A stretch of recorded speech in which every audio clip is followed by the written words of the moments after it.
నమస్తే, welcome to Swaraj news. Rice mill పై ఆఫీసర్లకు ఫిర్యాదు. రోడ్డు బాగు చేయాలని వేడుకుంటున్నారు. హన్మకొండ జిల్లా కమలాపూర్ మండలంలోని మరిపెల్లిగూడెం గ్రామ శివారులో ఉన్న వీరభద్ర ఇండస్ట్రీ రైస్ మిల్ పై స్థానికులు కమలాపూర్లోని ఆఫీసర్లకు ఫిర్యాదు చేశారు.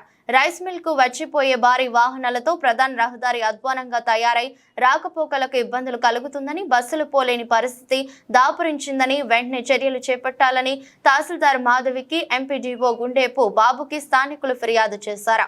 ఈ రోడ్డుతో ప్రయాణికులు కొంతకాలంగా ఇబ్బందులు పడుతున్నారని, వెంటనే ఆఫీసర్లు చొరవ చూపి సమస్యకు పరిష్కారం చూపాలని కోరుతూ రైస్ మిల్ యజమాని ఎస్ఆర్ఎస్పీ కాలువ ప్రభుత్వ భూమిని ఆక్రమించుకున్నారని, దీనిపై కూడా విచారణ చేపట్టి చర్యలు తీసుకోవాలని ఫిర్యాదులో స్థానికులు పేర్కొంటున్నారు.